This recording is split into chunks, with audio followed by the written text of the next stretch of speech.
Two timelines now collide inside Burkina Faso's national trajectory, moving in sharply different directions. While insecurity continues to weigh on territory and institutions, large-scale projects in agriculture, health, education, and infrastructure advance with visible pace, altering everyday conditions. Under Ibrahim Traoré, the central question is no longer whether initiatives are announced, but whether citizen-driven execution can convert development activity into lasting sovereignty. What actually changes on the ground? If this balance holds, the coming months may reveal whether participation can outperform pressure. This report follows a clear promise to trace how presidential initiatives translate into measurable change and where limits still appear using only what the source records. It examines how community development programs, agricultural production, health modernization, education reform, and transport infrastructure connect into a single development logic rather than isolated announcements. The stakes are practical and immediate because outcomes determine whether food availability improves, medical access expands, education capacity scales, and mobility becomes more reliable for daily life. At the center of this approach stands Ibrahim Traoré, whose leadership frames development as a shared responsibility rather than a top-down delivery model. If that framing holds, participation becomes a multiplier. If it fails, projects risk remaining fragmented despite scale. The next sections test this promise step by step, beginning with what has already shifted from intention to implementation and what that shift signals beyond headlines. The first reveal appears when scattered initiatives are placed on a single timeline rather than viewed in isolation. What emerges is a coordinated sequence. Community mobilization is activated first, agricultural production is intensified next, and social sectors follow with infrastructure designed to absorb demand rather than merely signal intent. This sequencing matters because it shows movement from civic engagement toward material capacity, not the reverse. Under Ibrahim Traoré, the earliest push centered on community development, where local populations were asked to participate directly in building and maintaining shared infrastructure. The civic layer then fed into agriculture, where food production and self-sufficiency were framed as a foundation of sovereignty rather than a sectoral goal. From there, health, education, and transport initiatives expanded, each structured as multi-year programs rather than one-off interventions. Quantitatively, the source records visible scale. Dozens of community medical centers planned or under construction, thousands of young people trained or mobilized through civic and agricultural programs, and tens of thousands of tons of agricultural output processed and brought to market. These figures do not stand alone. They signal a shift from pilot projects to nationwide coverage. The mini-reveal is that the initiatives are not competing for attention, but layered to reinforce one another. This context reframes the central question. Instead of asking whether Burkina Faso is doing enough, the more precise issue becomes whether alignment across sectors can sustain momentum under pressure. The answer begins to form when early impacts are traced at the community level, where policy decisions translate into daily routines and local outcomes.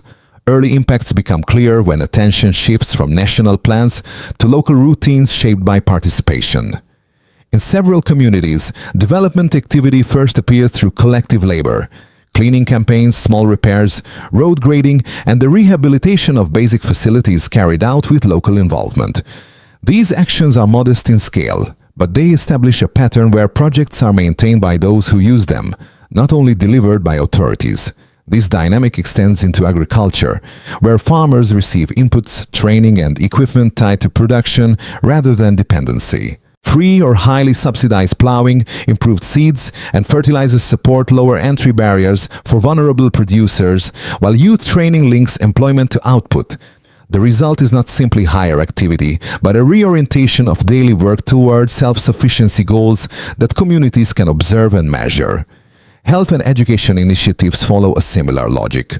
Construction sites for communal medical centers and education complexes become visible markers of change, especially in peri-urban and regional areas that previously relied on distant facilities. Their placement is designed to reduce congestion at major hubs and bring essential services closer to where people live and work. Across these sectors, leadership functions less as a singular figurehead and more as a directional reference point. Ibrahim Traoré's role appears primarily in setting expectations of participation and continuity rather than announcing isolated achievements. The early signal, taken together, is simple but consequential. When communities are positioned as actors, infrastructure begins to alter routines, not just statistics. The event line begins with activation, when initiatives move from announcement into coordinated execution across sectors. Community development programs activate first, mobilizing local labor and shared responsibility to prepare ground conditions. Roads cleared, public spaces rehabilitated, and basic facilities restored. This activation creates readiness, allowing subsequent projects to land in environments already organized for maintenance and use rather than passive reception. The sequence reaches its peak as agriculture scales rapidly. Input distribution, subsidized equipment, and training convert policy into production, with food self-sufficiency framed as both economic necessity and strategic priority. Processing units, storage, and market access follow, shifting agriculture from subsistence towards structured output. This peak phase is defined less by a single milestone than by cumulative capacity, production, processing, and distribution advancing in parallel rather than waiting on one another. From there, aftershocks ripple into social sectors. Health initiatives accelerate construction and modernization of communal medical centers, intensive care units, and specialized facilities, expanding coverage while reducing pressure on central hospitals. Education programs mirror this approach, launching integrated complexes that combine multiple learning levels and vocational pathways near production hubs. Transport and mobility support these shifts, improving access between communities, farms, schools, and health centers, tightening the functional loop of daily life. What distinguishes this event line is its pacing. Rather than spacing projects over long intervals, activities overlap, compressing timelines, and creating visible change within short cycles. The overlap also exposes stress points, workforce capacity, coordination demands, and the need for sustained funding and oversight. Yet it is precisely this compression that tests resilience early, revealing weaknesses before scale becomes unmanageable. Within this arc, Ibrahim Traoré appears less as a constant presence than as a structural catalyst. His leadership frames development as a continuous process, activation, peak, adjustment, rather than a sequence of finished products. The aftershock, therefore, is not disruption, but feedback.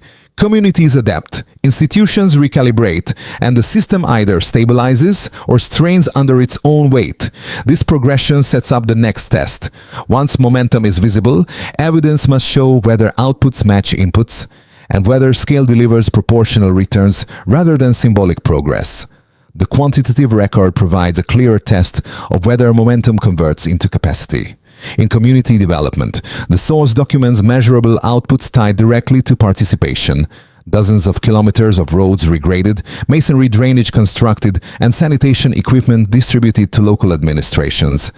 These figures matter less as totals than as indicators of coverage, showing how basic infrastructure work reaches multiple localities rather than concentrating in a single showcase area.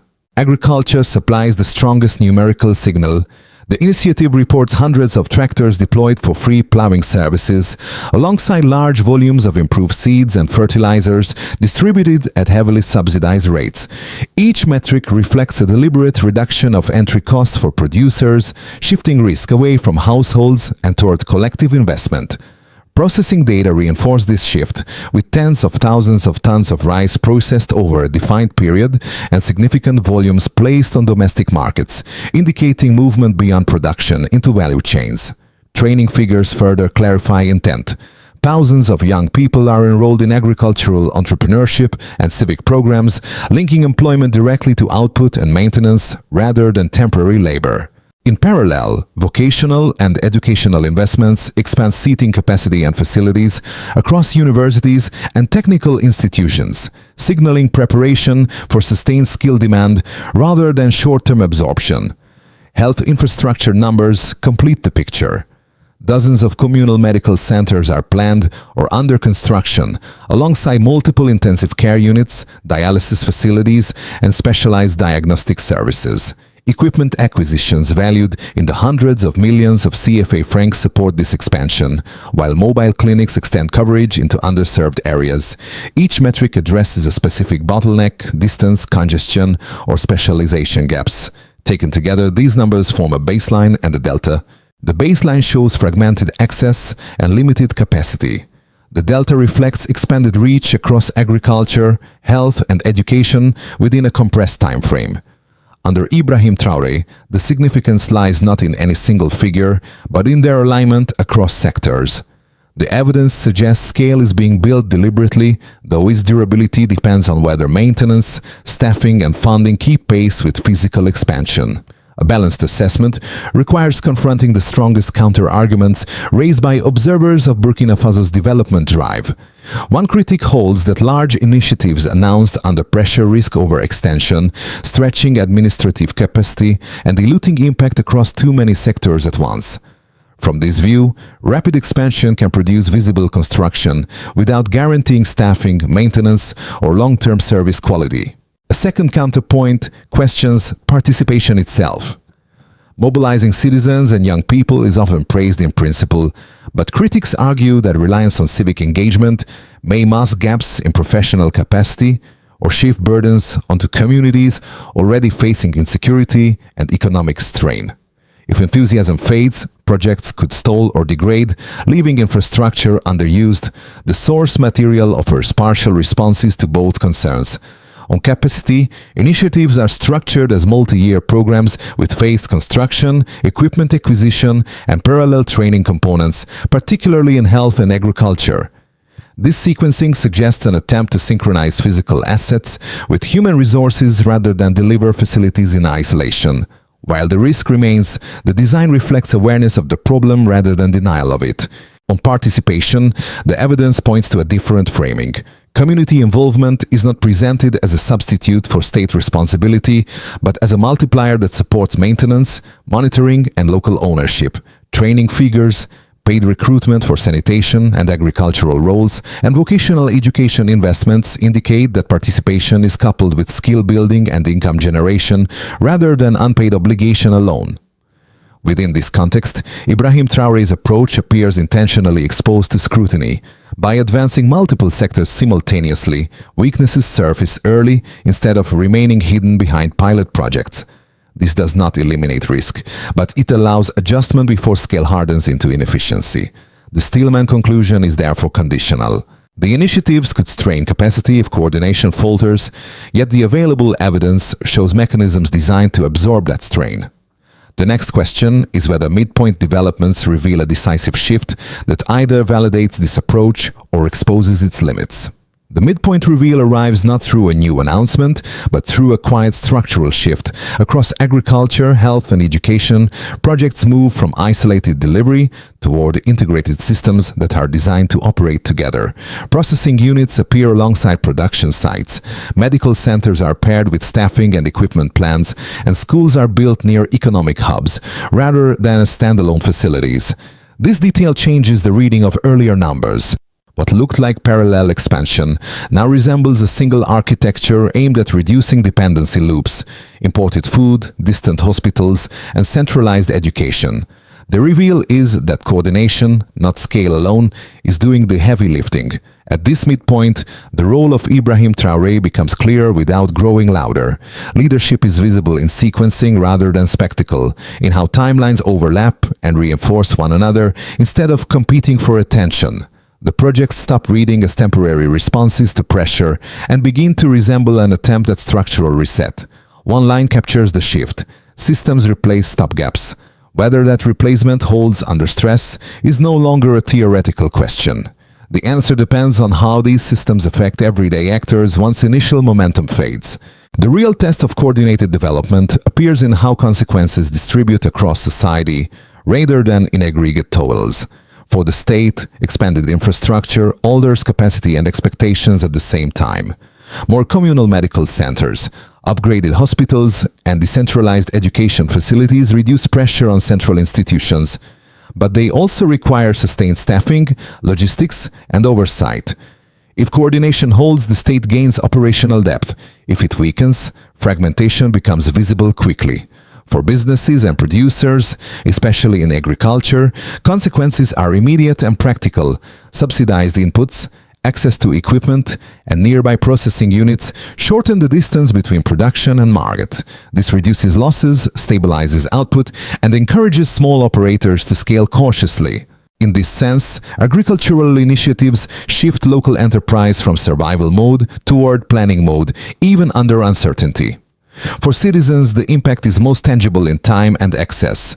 Closer health centers mean fewer long-distance referrals, shorter waits, and earlier treatment. Education complexes and transport support lower daily travel burdens for students and families. Community participation, while demanding effort, also reinforces ownership, making infrastructure less likely to be abandoned once completed. At the regional level, these changes carry broader implications. Food production and processing capacity, reduce reliance on imports and buffer supply shocks, a critical factor in the Sahel context. Improved health and education systems strengthen human capital, indirectly affecting mobility, labor markets, and resilience beyond national borders. The region observes not only outcomes but methods, how coordination and sequencing are attempted under pressure. Across all four groups, a common thread emerges. Ibrahim Traoré's development model does not isolate beneficiaries. It links them within the same system. State capacity depends on community engagement, business output depends on infrastructure, and citizen welfare depends on both. This interdependence magnifies gains when coordination works and exposes gaps when it does not. The consequence, therefore, is not a simple success or failure. It is a live experiment in alignment, unfolding in real time. Whether this alignment can endure determines if current momentum matures into stability or stalls once early enthusiasm dissipates. Looking ahead, three plausible scenarios outline how the current trajectory could unfold over the next 6 to 12 months, without assuming outcomes beyond what the source supports. The base scenario is continuation with adjustment. Projects advance at their present pace, coordination improves incrementally, and early bottlenecks in staffing and logistics are addressed as they surface. Under this path, gains remain uneven but cumulative, with agriculture and basic health access delivering the most immediate stability effects. The optimistic scenario depends on reinforcement rather than acceleration. Here, maintenance systems, training pipelines, and local oversight mature alongside physical infrastructure. Processing capacity absorbs more output. Communal medical centers operate closer to design intent, and education complexes align more tightly with local economic activity. In this case, participation acts as a stabilizer rather than a strain, and coordination reduces friction across sectors. The signal would not be faster construction, but fewer reversals and less congestion at critical nodes. The worst-case scenario centers on slippage rather than collapse. Security pressure, funding constraints, or coordination gaps slow implementation, leaving some facilities underused or unevenly staffed. Community engagement could thin if expectations outpace delivery, weakening the maintenance loop that underpins the model.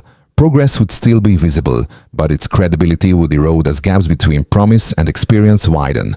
Across all scenarios, the differentiator is not ambition but follow-through. Leadership under Ibrahim Traoré is tested less by announcing new initiatives than by sustaining alignment among existing ones.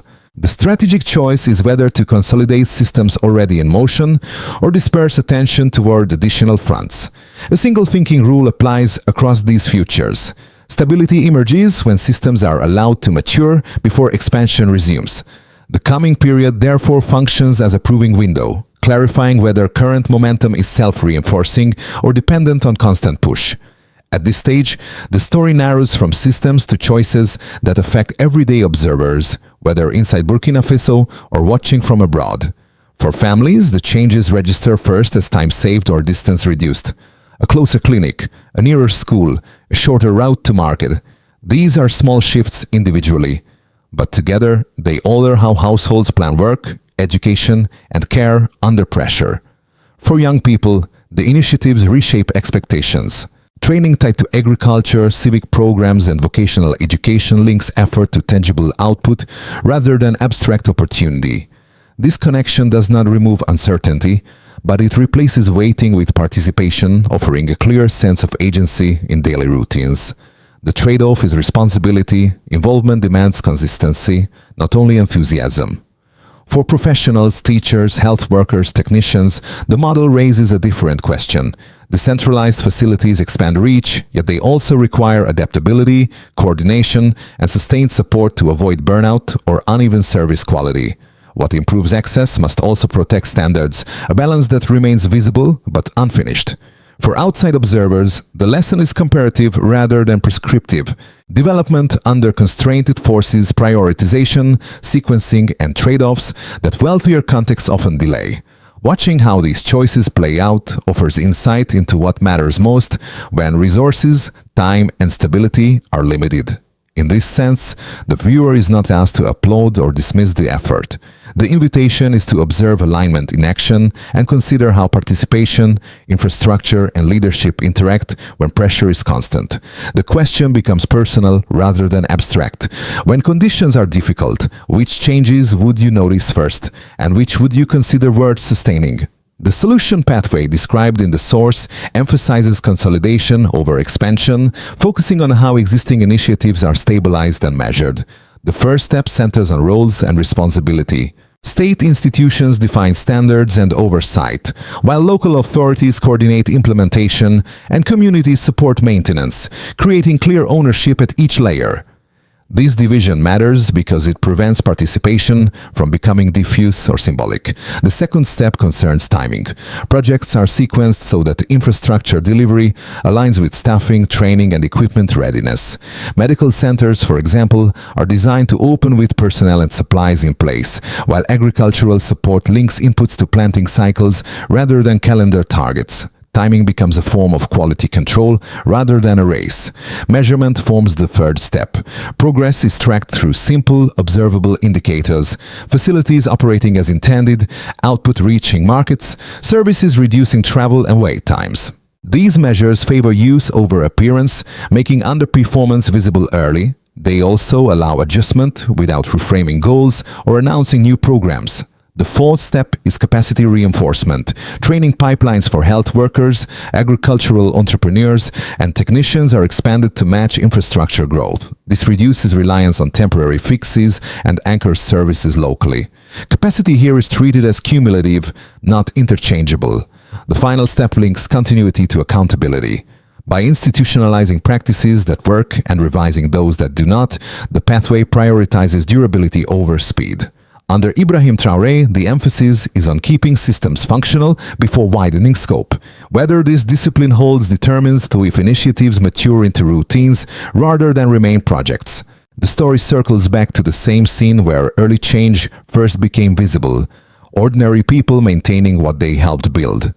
A repaired road that stays possible, a clinic that opens on time, a training space that remains active after inauguration. These details carry more weight than speeches or banners. They show whether participation settles into habit or fades once attention moves elsewhere. This callback matters because it reveals the quiet center of the entire effort. Development here is not framed as a sudden breakthrough, but as repetition, cleaning again, planting again, staffing again, repairing again. The emotional signal is restraint rather than triumph. A recognition that progress holds only if routines persist. Within this frame, Ibrahim Traoré appears less as a symbol of momentum and more as a test of continuity. Leadership is measured by what continues without prompting, not by what begins with urgency. When communities keep acting after the spotlight shifts, alignment becomes real. One sentence captures the motif clearly.